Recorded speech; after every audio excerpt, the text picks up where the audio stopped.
Give me. Welcome, fans, to another edition of the Old School Shooters podcast. My name is Jack Kilby, Executive Vice President of Great North Wrestling, and I'm joined again by the second member of the three-man booth, the MMA Power Hour Impresiaro, the man, Colin Crandall. How are you doing today, Colin? I'm doing great, Jack. I'm so glad to have our guest here, man. Thank you for introducing me. And now you want to introduce our guest? I can't wait to start talking to him.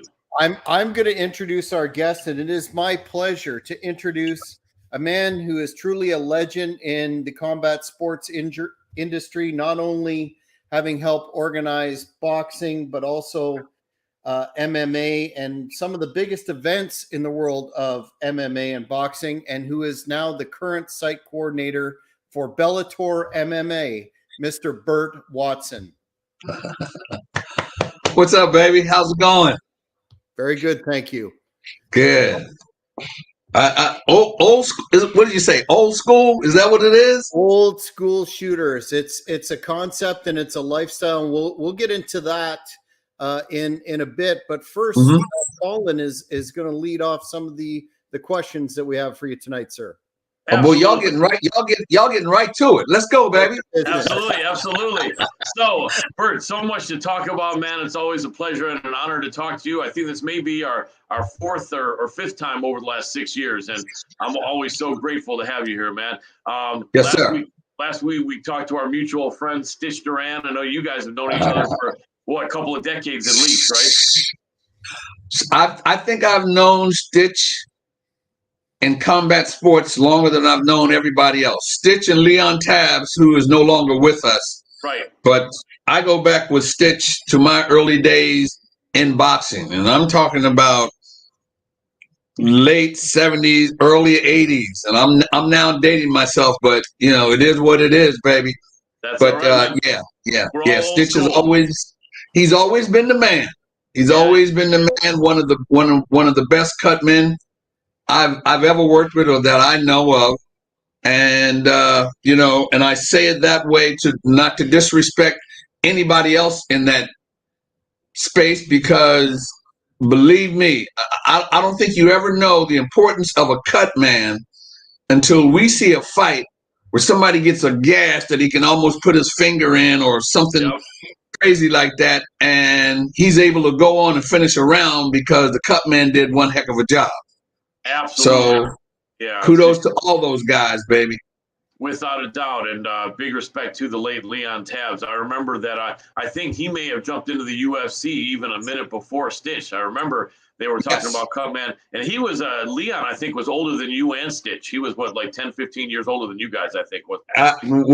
Leon Tabbs was, when I started with Joe Frazier, same, late 70s, early 80s. Leon Tabb was the first guy that I met Leon Tabb before I met Joe Frazier. Oh, wow. Because I was kind of in and out of various boxing gyms. And here in Philadelphia, there was nobody better than Leon Tabb, and nobody to give you an intro to combat sports or boxing than Leon Tabb. So I met him at that time, and that was when, in Philadelphia we had the old Blue Horizon and Smoking Burt Cooper and Meldrick Taylor, way back. Boogaloo Watts, that's probably a name nobody ever. I remember him. Boogaloo Watts was one of the guys that I think Marvin Hagler had to fight on the way up, didn't he? Yes. He was going through the iron, as they called it over there, right? Yes, he was.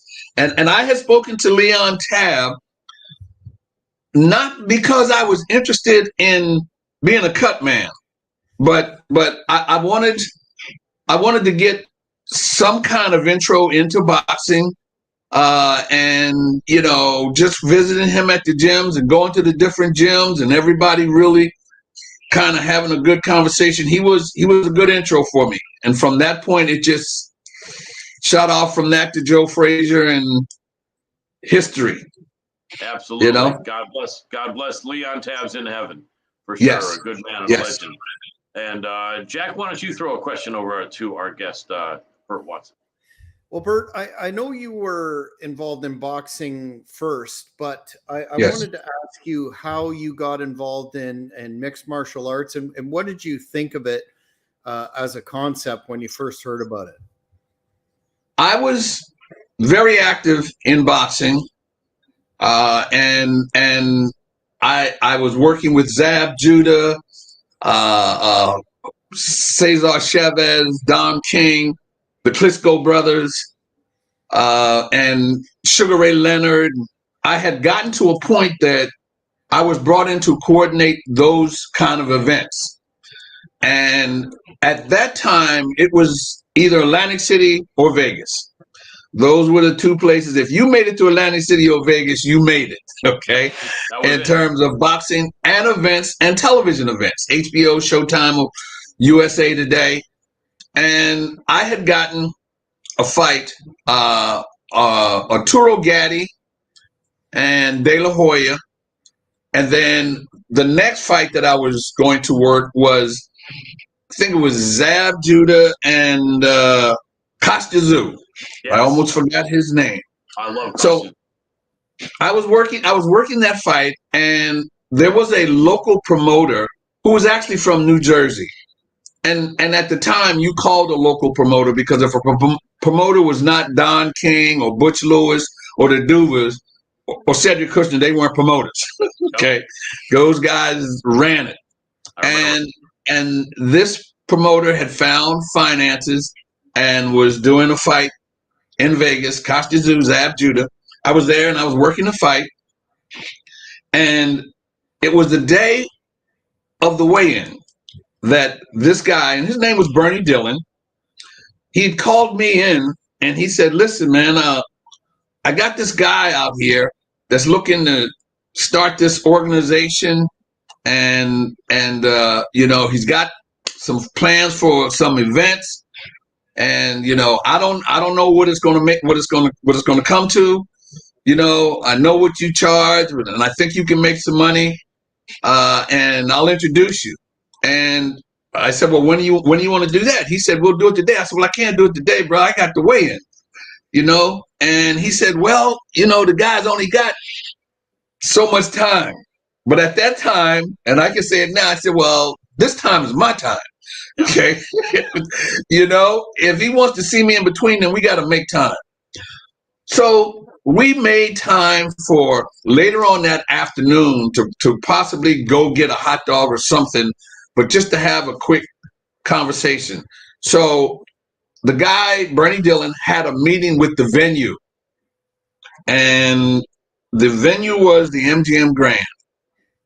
And he called me in and said, "Listen, man, the guy's going to come here this afternoon, and, you know, we're going to sit and we're going to have a talk." And I said, "Okay." So I went on, met him that afternoon. This guy came in, sat down, and was telling me, you know, about the organization he was starting and what it was all about. And I knew nothing about it, and I'm sitting there and I'm listening to it. And I said to him, "You know what? You pay me and respect me, you got me. Plain and simple. If you disrespect me, I'm gone. If I disrespect you, then we're out of here." And that was it. And that guy was Dana White. Nice. And wow. That was it. That was the beginning of it. And that was in 99, or no, it was 2000. It was in the year 2000. It was actually in September of 2000. And the first event I did was the following year, February of 2001. I think it was February 23rd was the first event that I did. You remember any of the fighters that were on that card? Yes, sir. Tito Ortiz, Evan Tanner, nice. Chuck Liddell, Randy Couture. Oh man. BJ Penn made his debut. Wow. I think that's probably enough, but it was, you know, and even I think Mark Coleman, but not Mark Coleman, was another young man. And Mark Kerr, probably Mark Kerr, maybe. no, but I for Kevin Randleman. That's who I was thinking about. There we go. Yeah. I didn't want to say his name wrong because he's no longer with us. Right. But that was my very first, and it just went on from there. And in between those events, I was still doing boxing, right? Because I was connected to Golden Boy, but it wasn't Golden Boy at the time. Right. Oscar De La Hoya had a manager by the name of Raul James, who at the time I knew him, and he wanted me to do their fights. So I did it and did that in Vegas and New Jersey. And then I ran into this guy. As I was working various events, promoters, our world is as small as it is become big, because now it's massive. It's international, it's worldwide. But you know what? We all know each other. So promoters kind of bounced me around. When they wanted a job, they'd call me. So I went from Don King to Duva, yada, yada, yada, and back and forth to different guys. So when I was going back and forth like that, someone introduced me to a guy by the name of Mike Akery, who is also no longer with us, who at the time had Razor Ruddock and a couple of other guys. And he had a show in Florida where he had two guys making their U.S. pro debut. And they were both 6'4" and 6'5" white heavyweights. And that was the Klitschko brothers. Wow. That's awesome. And I did their very first that fight they did in Florida. And from that point on, I got to know their people, who said to me, well, listen, if you're not committed or contractually obligated to anybody, we would like you to work some of our events. So I started traveling with them as well. I did Hamburg, Germany. I did London, Dubai, because after the Klitschkos started getting to a point where they started making a name and started really becoming good, then for some reason they left the U.S. Right. And all of their fights were outside of the U.S. Yeah, I remember. Always in Europe. Yes. Yeah. So I was traveling, and I was doing their fights and coming back and doing mixed martial arts, and I was going back and forth, but I was having a good time. Yeah. But then it started to conflict a little bit, where the dates started meshing. Yeah. But then the mixed martial arts was giving me a date, and it was secure. Boxing, I have actually done a boxing event where I left my house in the airport, sitting in the airport, and see one of the guys. I went from Philly to Texas, I think. And I'm sitting in the airport, and I saw one of the guys that I knew that was working the event was on his way. And so I said, hey, where you going? We can ride together, and he said, no, bro, I'm going home. And I said, what? That's exactly. Yeah. He said they canceled the fight. Oh. And I'm sitting in the airport. But that's how it was back in those days. At the drop of a hat, I would get it. They would cancel a fight. They've canceled a fight at the weigh-in. Oh, man. So it finally got to a point where I went where the commitment was solid. Yeah. And for me, it was MMA. And it finally got to a point where the last fight I did with the Klitschkos was also a lead up to Sugar Ray Leonard's last fight. And the guy said, listen, man, we need you when we need you. And I said, and I need you when I need you. Yeah. Okay. I can't, you know, if you're gonna give me a fight, then I need to have that happen. Because I depend on that.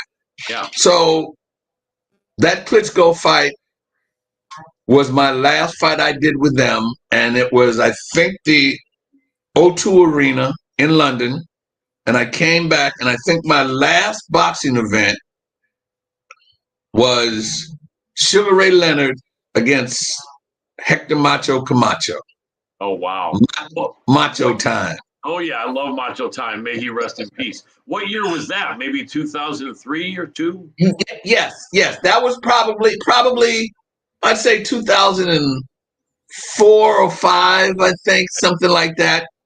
Right. I'm not 100% sure of the date, but I know that was the last boxing event outside of the Klitschko's that I did, and that's how Sugar Ray Leonard and I became friends. You know, with that, and I mean, Hector Camacho and I were always, you know, I worked most of his fights, so we really became tight. And I used to see him in the gym with his son, who was 7 years old at the time, doing this. I love it. Yep, I remember that kid at 7, and was legitimately a good fighter. So, you know, it transitioned to MMA, and when I first started in MMA, coming from a boxing background, things were totally different. Yeah. You know, in terms of the production aspect of it, the coordinating aspect of it, in boxing, you know, if a guy was going to fight you, he would fight you, he would fight your mama, he would fight your grandmama, he would fight your uncle, your aunt, or anybody. And he didn't respect you or anybody with you. Right. But then when I transitioned to MMA, it was totally different. Yeah. Everybody was respectful of everybody. When they fought, they praised each other, they respected the territory, you know, and it was just a whole different world, first of all, with the people that I met, because they were totally different people. And you know what? I don't care who hears that. Okay. That's just the way it was. In MMA, they were very respectful of each other. They was respectful of camps, you know, and there was never no kerfuffle with fighters and things like that. And I was a little amazed with that. Knew nothing about the sport itself. I knew Bruce Lee and Bruce Leroy. Right. Okay. Yep. That's as much. That's all you knew about martial arts. Yeah, I love it. That's as much as I knew about martial arts. Yep. And Bruce Leroy, for people that don't know, he was a fighter actually the original Bruce Leroy was the character in Barry Gordy's Last Dragon, the only movie Motown ever produced that was a martial arts movie in the 80s. Yep. That was Bruce Leroy, and the original Bruce Lee. Yep. Yes, Bruce Leroy, and that was probably one of my favorite movies with the. Yes, I love that. You know, I love that too. Man.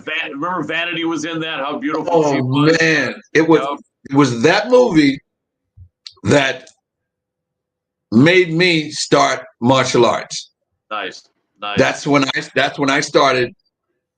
I found a school here in Philadelphia, and in between my time, I was going and ironically got into martial arts, you know, and it was a transition to see guys go in from fighting and boxing who were technically skilled and jabs and punches were right on and bobbing and weaving, to see guys that really didn't know how, because when I got into MMA, right, they didn't have much hands.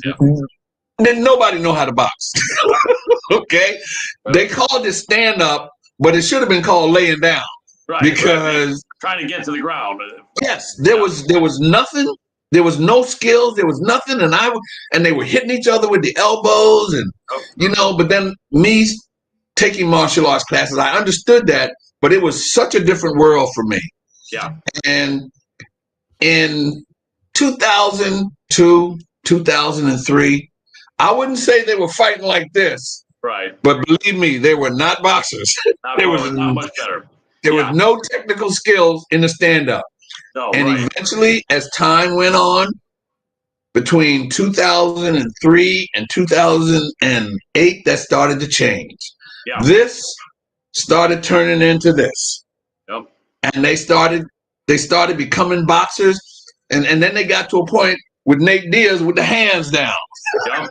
And Anderson Silva, yes. right, too. Yep. Oh, Anderson. And what amazed me, and I was going to say that out of all of the MMA fighters that I saw, the most technically sound in terms of boxing that I saw was Anderson Silva. Yeah. Yeah. No, but he didn't use that in a technical way, if that makes sense. He was always joking with it. Right. He was always joking with it. When you came to him, he would snap that jab out there. Yep. He would snap that jab. He would snap that jab and take you down. Yeah. But he was good. And I mean, he has since gotten into boxing full time regularly, but he was back then he was sound, and I saw it, said, that boy can fight. Can really. Yeah. But it was definitely a transition from boxing to MMA, the people, but everything else was the same. As a coordinator, everything else was the same. Everybody, and I've always been very fortunate for people to give me a job and get out of the way. Yep. That's all you need to do. Go ahead. Oh man, it's important that somebody allows you to do that, but you also have to know what you're doing for somebody to do that with you. Yes. And I think that's what being old school kind of is, right? Like back in the day, right, you brought your abilities and you brought your promise to get the job done, and all someone had to do was say, here's what you need to do, and I will get out of your way out of respect for that you know what you're doing, and then the man would do it. And it was a very simple equation, being old school. And I think as years have gone by in the world, not just this country, in the world, there's all kinds of confusion. Everything's muddled up. One guy says, well, you didn't tell me what to do. The other guy says, well, you told me you could take care of it. And then the other guys, but then you got guys looking over my shoulder that are pissing me off. And then the other guys, because you were late on your commitment. And it's like the old school honor and respect and communication. Respect. Is I think has faded a little bit. And I think back in the day, and with guys all of our age, like we remember when that's all that what it was. If you were hiring someone, you said, here's what I want. I'm going to let you do your thing. The other guy did his thing and did it good. And it was simple. And I think now with the younger generation, it's a little bit more muddled, isn't it? Well, everybody wants to get paid and get out of there. Yeah. Everybody wants to get paid and go home and everybody relies on their skill level, which they should, but you got to embrace the moment. And you can't insult your training and insult your teachings. And today, because of the fact that guys have gotten technically better and more skilled, it covers up a lot of other things. Because now today, everybody can fight. Yeah. They all can fight. We get to, when I say we, myself as a coordinator and you guys as journalists, get to criticize and critique people. But if you think about it, you're not going to criticize and critique somebody that's awful. Right. Okay? You're not going to have a conversation about somebody that's just pure D-S-H-I-T. Right. But you can have a conversation about the whole genre and everybody in it, and it makes sense because everybody can fight. They all can go, and they all can. And I think one of the best things that happened to me was that my second boxing event that I did was televised. Oh, wow. On the old USA network. I remember it. Tuesday night. Tuesday? Yes, sir. Yes, sir. Brad Al Jacobs. Albert and the champ, Sean O'Grady. Yes, yes, sir.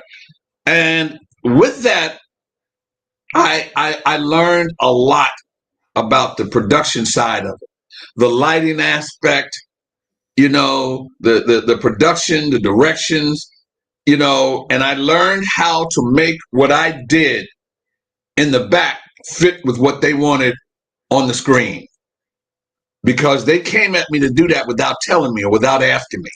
Right. But they didn't come at me because I'm a hood rat from Philly. Right. So Yep. the minute somebody got here, baby, I got back at them. Oh, yeah. So they were a little careful, but I learned so much in that time frame, and I'm glad I did, because it had legs, and the legs are now tentacles. Yep. Because the production aspect of MMA today, with Bellator and being on Showtime and all the major networks, it's intense. Yeah. What they have to do behind the scenes or backstage to make that thing television ready. Yeah. And I learned how to do that, and I'm knocking on wood that I did, because it paid off, because when it jumped real quick for me. It went from USA to HBO and Showtime real quick. And I had to be ready, but I was ready. I was ready for it, but it was definitely something I will never forget, or something I will always be happy that I did take advantage of, because now, the production that you guys are getting now on these events are unbelievable. Very polished. Yes, sir. 100%. Yeah, without a doubt. A lot more goes into it than people would imagine, I'm sure. More than they can. The backstage with the dressing rooms and the workout areas. When a fighter arrives at an event, he has to have a comfort level. Yeah. Because they already come there on edge, because they're cutting weight. Yep. And when they're cutting weight, they're three different people. Yeah. Oh, yeah. So they have to come into an environment that has to put them at a comfort level, and it has to be prepared to help them with what they need to do. Yeah. With a scale that's certified, scale that's good, the right workout room, mats, the right, facilities, the room being a certain temperature, all those things, because those things transition into them stepping on the scale for the weigh-in. Yeah. Because when they step on that scale for the weigh-in, it's fight night. Yeah, that's it. That's their first fight, essentially. Yes, sir. Yes, sir. And it's all live and in living color. Without a doubt. I know Jack's got some more questions, but let me just ask you a real quick one. Give me a quick answer on this one, Burt. Mm-hmm. Even though everything was reliable with the MMA bookings, when they put on an event, they did it. There was no problems. Were you a believer early on? Because in those days, early 2000, UFC was bleeding out money. Right. They weren't making all kinds of millions. Were you a believer as far as that this sport would catch on? And if you were, was it a 10 out of 10, a 7 out of 10, a 5 out of 10? How much a believer were you that this sport was going to actually get somewhere? I wasn't very much a believer, but I was hoping it did, because I was putting all in. Right. Yep. That's an honest answer. And that's just the way it was. And it went from show to show. And I became a believer when I saw the consistency. Right. And I saw the interest of the bigger networks. When the bigger networks got interested, I knew there were legs there. Yep. Like finally when they started talking about our sport, because people that don't know, up until maybe like 2005, they wouldn't even talk about our sport. ESPN, no sports news, nothing. It was like we didn't exist. You couldn't see a billboard anywhere. You couldn't see an article in any newspaper, online, nothing. And when that started to happen, that makes sense. That you could see that it was gonna take off. Makes sense. I can't tell you how many times I got called a sellout. Okay. Well, the boxing community. Yes, sir. Yes, sir. And I was making a mistake, and I would say, well, then if I'm making a mistake, hire me, give me a job. Right. Okay. Right. Yep. So that was kind of the end of that conversation, but I heard an awful lot, and I heard it from some media guys, and it was, but I was good. I was good because as long as they're talking about you, you good. Yeah, without a doubt. And I think now boxing respects MMA more. Those early days, they were trying to say that's just a fringe, crazy sport. It's not even legit, this and that. And I think now they see that we are here to stay. We've been here for 30 years now, the big 30. And we're definitely an entity in combat sports. Jack, I know you got something for Burt. Well, Burt, I just wanted to ask you, given your tenure in the industry, the MMA industry, how do you think it's changed both positively and negatively, and not just in terms of production, but in overall presentation, the action in the ring, all aspects? I think number one, I think it has changed because the athletes have become better, have become more technically sound, more technically skilled, more well-rounded. It is now truly mixed martial arts with grappling and stand-up and takedowns, and submission. It went to all those 4 variations when before it wasn't. And it started to take a life of his own, and it became more fan friendly. And I'm saddened today to see where boxing has gone, because that's where I came from. Right. And not saying that it's not there anymore, but it is not nearly as big as it used to be in terms of comparison to MMA. Yeah. So from a standpoint of the technical skill level, the athletes, and in every sport, athletes today are unbelievable. Yep. Unbelievable. Yep. The way the athletes are today. Yeah, without a doubt. And Jack, did you have a part 2 of that question, I think? Well, just you touched upon boxing and the way that business has gone. What are your thoughts in terms of these spectacle events, the celebrity boxing phenomenon, such as Mr. Paul and others? And how do you feel that fits into your premise there a moment ago? Well, it one thing that it has done is that it has kept the eyes on boxing. And now, I'm not sad to say it, I'll say it. Boxing needed something to revitalize it a bit. And I think that this thing with Jake Paul and the things that they're doing with the celebrities, you know what? It's kept eyes on them. It's kept eyes on boxing. And for whatever, he has become a legitimate athlete. And his brother has become a legitimate athlete. But for the sake of entertainment, because that's what combat sports is, entertainment, for the sense of entertainment, whatever brings the entertainment value to it, I'm all for it. Plain and simple.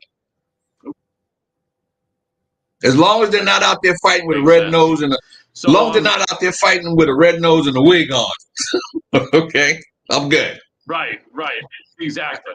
Absolutely. Now, I would imagine you're not down probably for the power slap organization, as most of us are not, or are you? What's your feeling on that craziness that Dana's got going? I've watched it, and not his organization, but I've watched it because I saw it coming along and I saw it coming up, and if I ever thought anything would, and I'm going to get in trouble for saying this, but I don't give a damn. If I ever thought anything was dangerous, I think that is. Yeah. Because there is no protection on the hand. There's no protection on the face. I don't think they even wear a mouthpiece. And I've seen them make a joke out of people getting knocked out and getting up. Yeah. And I'm not enjoying that. Plain and simple. Oh. Yeah, I agree, because a lot of people don't know unlike when a woman slaps someone and just half of her hand gets in on it and she weighs 110 pounds, it's no fun being slapped by a woman, but it's not going to be that bad. But when you have a man who's 200, 300 pounds, and just like Boss Rutan always says, using the heel of your palm, getting in there, that's hard, and coming in there like that, that's dangerous. So there's a lot of impact as we see, and to not have any protection, and it's, go ahead. Go ahead. I don't know how skilled these guys are, but they don't use this. They use the whole hand, the whole force and rotation of the body. Yeah. They go from back here all the way around. So you don't need to know how to do this. Right. And that's are the guys that are doing that, they're skilled in what? Right. And I don't know enough about it right now to really critique it, although I have already. but no, I'm not enjoying that. I'm not enjoying watching it at all. I agree, and I think that probably will go away soon. And it's kind of ironic that Dana White then gets slapped by his wife, and then he slapped her, and then now you got a power slap. And although if that was a promotion, if that turned out to be a fake, my man Jack here was involved in professional wrestling, and this originally was a pro wrestling channel out of Canada, and so we understand that kayfabe or kayfabe. But if that was then that sure backfired. And I think people are even less happy to see that. But people are always going to try something. And, Dana's a colorful character. Let me ask you this real quick. Dana is 53 years old, I think. He's been doing what he does for 23 years now, from when he was 30 to 53. Now, my thought is he's not going to want to do this in his 60s, I'm pretty sure.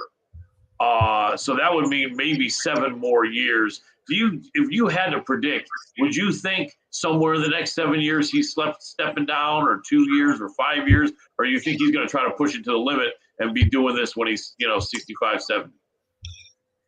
Well, for somebody who's 74 years old, right, and still rolling, you look amazing. It's fantastic. It's. I think that it's a financial situation where, as long as you're making money and you're not losing a ton of money, you keep going.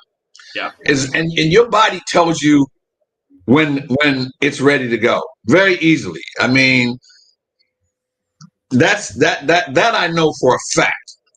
So as long as your body says go and that money says go, he'll be there. Yeah. He'll be there. There's no reason. And there are so many people right now that actually coordinate and put those things together, that people at that level just have to walk in and sit in a chair. Yeah, it's not brain surgery.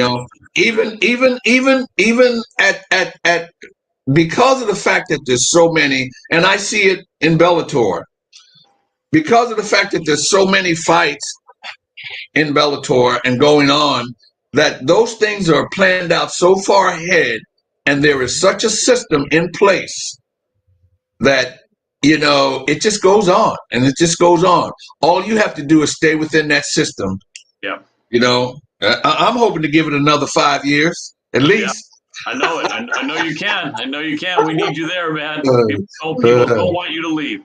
Hey, one of our viewers pointed out that the slap league they do have some kind of mouthpiece and something in their ear, but still, it's still very dangerous and pretty crazy, and most people will see that. Jack, you had another question, I think, for Burt. Yes, I do. As Colin alluded to, the channel Hannibal TV started off, primarily as a pro wrestling channel, and I find the topic of pro wrestlers who have transitioned to MMA, and I'm thinking not only of Brock Lesnar, but for Bellator, Jake Hager and the great Bobby Lashley, and then fighters, that have done the reverse. Dating back to Dan the Beast Severn. What's your thoughts on the level of skill and ingenuity that it takes to do that, crossing either side of the perspective, and being so competent in it as all of those men that I've mentioned are. What you just said, number one is the confidence, and number two is the personality. Case in point, Matt Riddle. I had Matt Riddle in MMA when he was just about on the border. Yep. Right now, he's one of their superstars. You know, and it was that MMA background and his agility as an athlete, and he had that very same. I don't know if I'm a pro wrestling fan. Okay, I watch it as much as I can, and he always had that personality.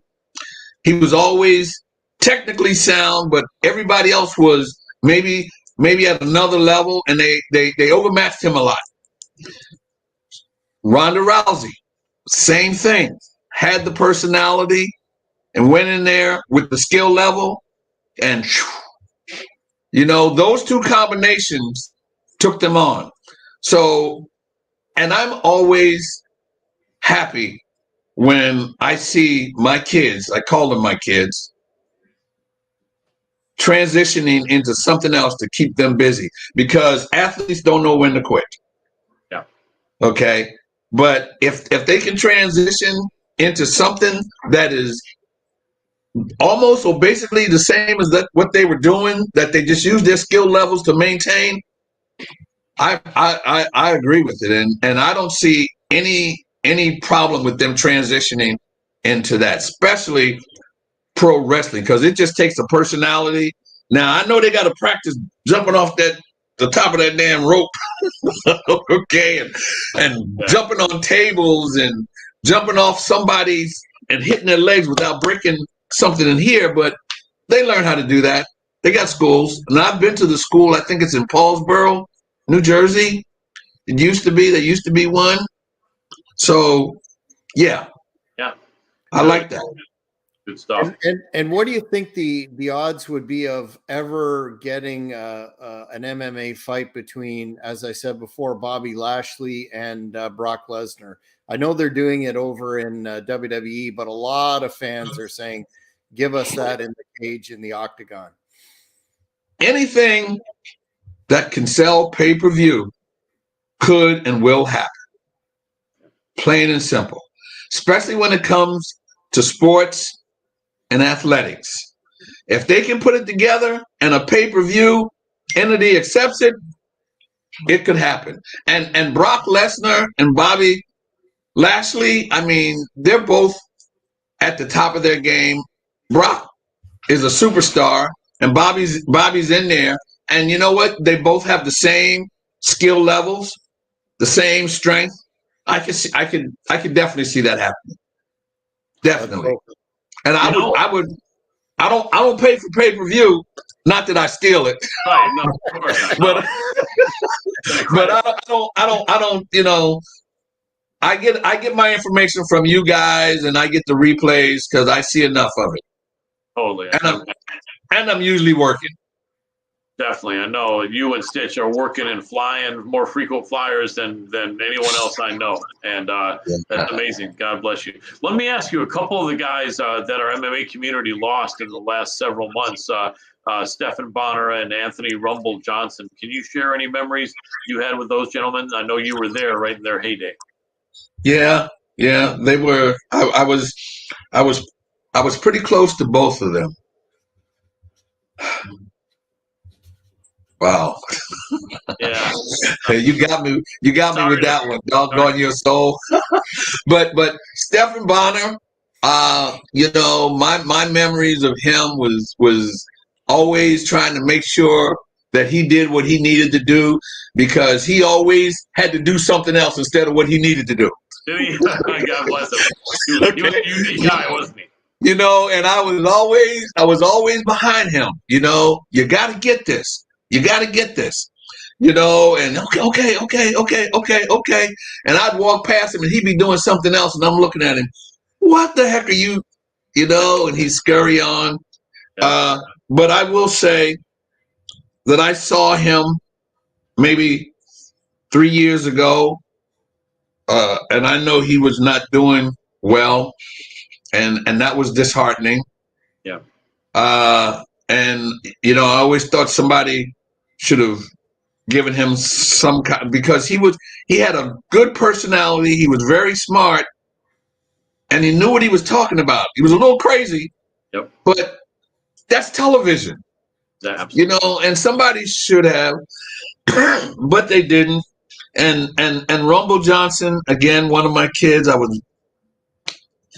That kid was. I remember a quick story that he always had problems with weight. Yep. Oh, but he always trying to make 170s, man. Oh, always. And I remember doing a show with him in London, and he cut all that weight, and then he was rehydrating, and he got what they call electropedia shock. Ooh. Where he was like this, stiff, and couldn't move. And I went to his room, and he was just laying there, and there's tears in his eyes, man, coming down his face, because he didn't know what it was, but the doctor knew what it was. And, they had to revive him and help him, but he couldn't. They were not going to go and let him fight after that. He was all right. But then, deciding on the side of caution, they decided not to let him fight. But he was also a good kid and a good person.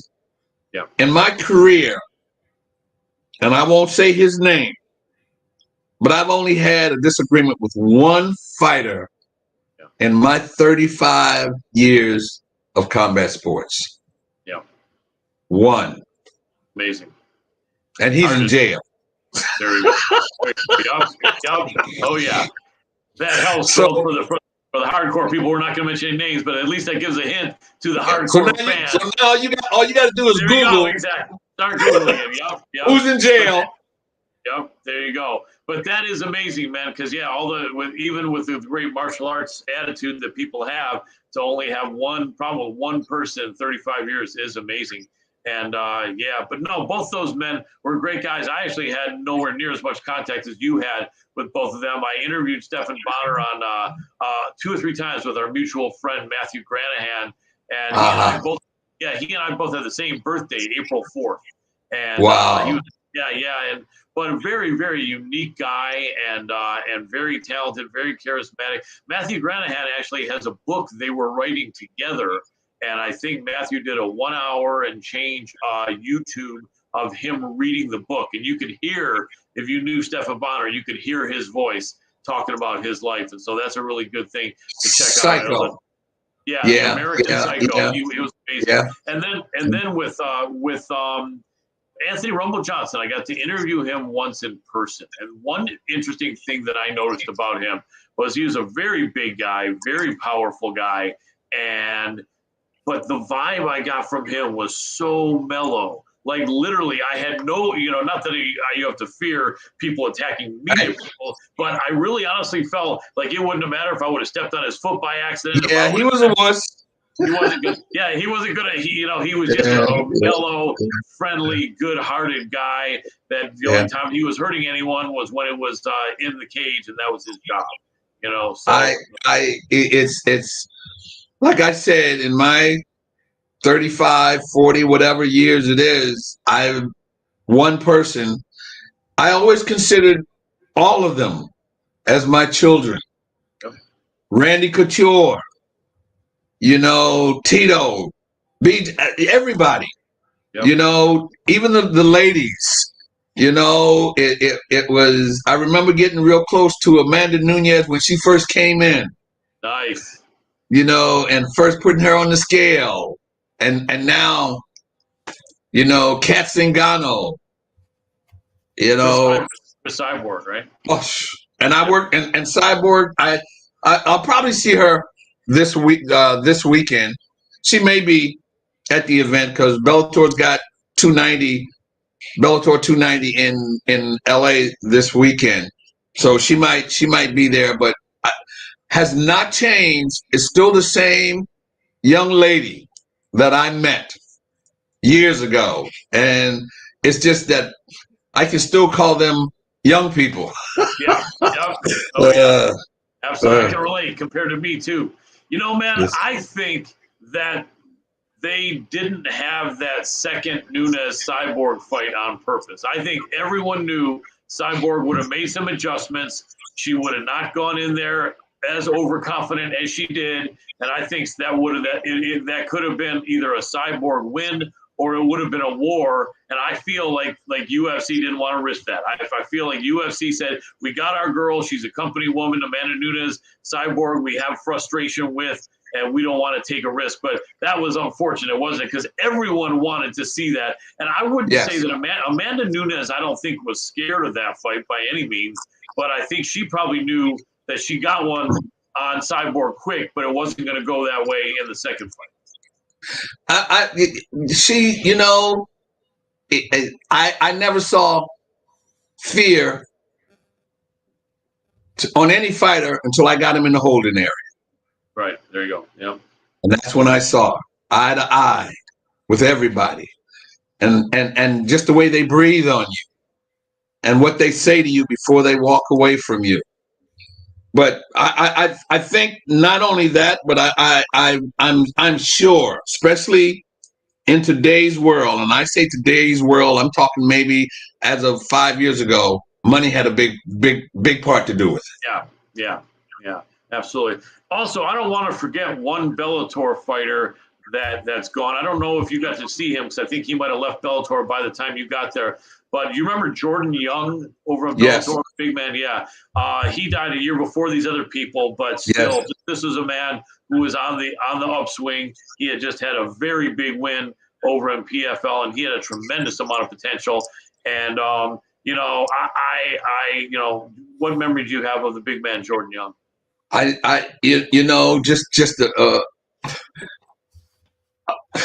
He was, they were all wusses. They were all kids, and that thing switched on when they got in that cage. But other than that, he had a big heart. He was always joyful, and did some strange things. But you know what? He was a fighter. Yep. And we're talking Jordan, Stephen, Anthony, and Evan Tanner. And Evan Tanner, God bless him.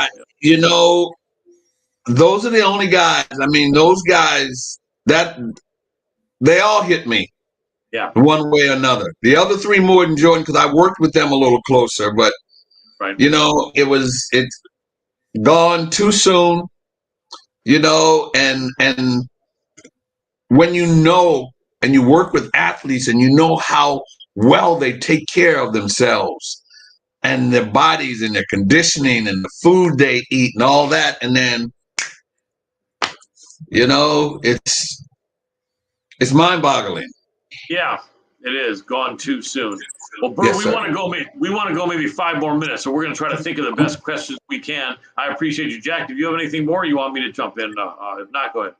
Well, I just wanted to mention the book that you alluded to, the King's book with Bonner, and called Chaotic Enlightenment, and that 1 hour read is available on the Hannibal TV. So anyone that's watching, it's available now.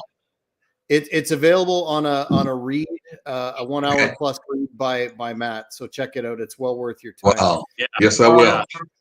Very cool. And then now we got Phil Baroni in trouble. He's not dead, fortunately, but the trouble he's in over there. He was a character. And anyone's gonna assume everyone's innocent until found guilty. Yeah. So hopefully he did not kill anyone. But assuming that he maybe did not, any good memory of Phil Baroni? He was a unique dude. Huh?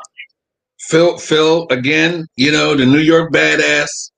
And maybe I shouldn't say that now with the trouble that he's in, but I would have never seen that. Yeah. And I've never seen that side of him. And I've seen him in fight mode and when he wasn't. but I never saw that side of that person, whoever that person was.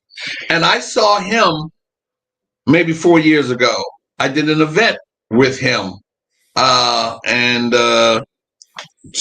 Johnny Stevenson, is it Johnny? Was it? Phil was on the card, and I think it was a bare knuckle thing. Oh wow!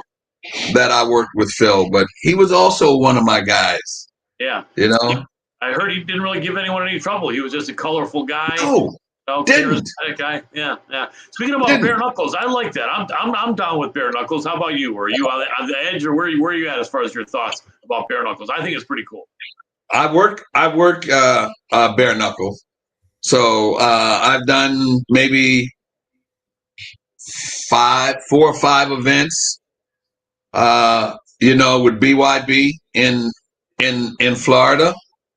And again, I'm always happy to see a place for fighters to go to transition, because fighters and athletes don't know when to quit. Right. And not that going to bare knuckle is that, but I saw Chris Lieben, who MMA MMA was done with Chris. Right. And I saw him go to bare knuckle, and there's a couple of other guys that I knew from MMA that I've seen in bare knuckle. And Lieben fought Phil. Sorry to interrupt you, Burt. Lieben fought Phil Baroni, I think, didn't he? But go ahead. Yes. And you know what? When I first started with MMA, 4-ounce gloves was worse than bare knuckle. Right. Yep. To leave it up to the critics and everybody, they're not 8-ounce gloves, they're not 10-ounce gloves, they're 4-ounce gloves. That's barbaric. Right. Right. And now we got the bare knuckles, which I like. I think Chris Lytle does an amazing job. Former UFC. You probably any memory of Chris Lytle? He's killing it over as a commentator at BKFC. Chris was always a pretty cool dude to work with, I'm sure. Yes. And he is in the space that he needed to be, because that's the person that he was. Chris always paid attention, and he always every time I saw Chris, I prepared for a 15 or 20-minute conversation, because I know it wasn't going to be quick, because he had a lot to say and he knew how to say it. Yep. So I can absolutely see that transition where he is right now, and I'm happy for him, and he's killing it. Yeah, he is. We had him on this show. In fact, I think the first episode of Old School Shooters, a couple months back, we did have Chris Lytle. Wow. Yeah, so far it's been Chris and you and Stitch. We're getting all the best out of the way first. what our goal is. And lights out. Chris lights out Lytle. Amazing. He would win fight of the night bonuses like they were going out of style. Remember? Yeah. You know what? And came back in the room and took his and took his hand wraps off and wanted to sit down and talk about it. I love it. Yeah, great communicator, great guy, really good guy. Yeah. Well, last thing, real quick, before we let you go, I think Jack might have one thing. I have one thing. You want to go first, real quick, Jack? I'm good. Well, yeah. Just before we end on this podcast, given the name Old School Shooters, we like to ask the guests what that means to you to be old school in concept, lifestyle, or anything pertinent that in your life relates to that you still carry in these chaotic times. Longevity and experience, and all the good memories that I have, and to be able to sit with guys like yourself, old school, and talk about old school and things that a lot of people don't experience or don't go through. It's the longevity and the experience of it, and I think it's awesome, especially to have that name, Old School Shooters. It says everything. So that says to me, when I'm going to listen to you guys, I'm going to get an education about something. I appreciate it. That's an honor that you would say that, because usually when I'm talking to you, it's the reverse. We will get an education from you, but I appreciate that. I'm going to sneak in the last couple of things here really quick, and I'll wrap it up. Yes, sir. Yes, sir. Francis Ngannou will a big boxing match happen with him? Will it be with Tyson Fury or will it be with someone else? A, and B, will his skills give him a chance in that fight? I didn't think it had a chance until I heard Tyson Fury mention it. Because Tyson Fury is the man at the heavyweight division, and he usually gets what he wants. Put the money up and make it happen. I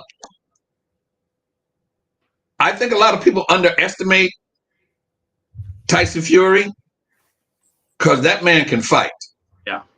He doesn't look like it, Right. but he can. And I've I haven't seen a lot of Francis's skills or his ability to take a punch because Tyson's got two of them. Yeah. So I think that'll be a question. But would that happen? Like I said, if anybody can bring an ID to pay-per-view today, it happens. Yeah. And Fury threw out that he could do it in a cage with 4-ounce gloves, but with boxing rules. And so, in all honesty, I don't see that changing things too much unless maybe that Francis can push his back against the cage. Although 4-ounce gloves. Last question on that: would 4-ounce gloves in a boxing match between Ngannou and Fury favor one or the other? Which one, or neither one? Would you say it would favor the boxer puncher, without a doubt, because normally 4-ounce gloves, guys are used not to necessarily close fist to hit because they're gonna hit and grab. Yeah. So you know how Nate slaps? It's not always a slap, but the punch is not as solid as a guy who punches and knows how to punch. And the less padding he has, that's why heavyweights fight with 10-ounce gloves and not 8-ounce gloves. Yep. So now you're going to take a heavyweight that fights with sometimes 12, 10-ounce gloves and put 4-ounce gloves on him? Yeah. Figure that one out. Yeah, that makes sense. Well, I appreciate that. Burt, you're over at Bellator. Bellator's next event coming up is February 4th. You want to tell us where that is, how people can see it? That would be great. February 4th, LA, and it'll be on Showtime. And most of Bellator's fights are on Showtime, and I can tell you, they are definitely some awesome, awesome fights. And this one is Fedor against Ryan Bader. You got Johnny Eblen. It's going to be off the chain. And I think I'm not 100%. I don't want to say it, but I don't know whether this is Fedor's last fight or not. I think they're saying it is. But it's something you should not miss. Bellator 290, baby. Fantastic. In the house. Absolutely. Burt Watson, what's the best social media place people can support you? I love it. Burt Watson for real. Burt Watson, the number 4 real. That's on Instagram, Twitter, or Facebook. And if you get to me on Instagram or Twitter, I will get back to you. I appreciate that. I'm going to let my man Jack wrap it up. But from me to you, Burt, thank you so much, man. So grateful you came on. It's been a pleasure and an honor as always. Pleasure's mine, baby. Thank you. Jack, throw it to you. Yes, thanks, Burt, for being so generous with your time and educating all of us out there. It's greatly appreciated. Fans, that's it for another edition of the Old School Shooters podcast. Old School Shooters podcast, baby. Stick with it. I love that. We might have to use that as the tagline, but for now, the tagline is Silver Sages spreading wisdom to the younger ages. Take care, everybody. All night long. Boom. Peace.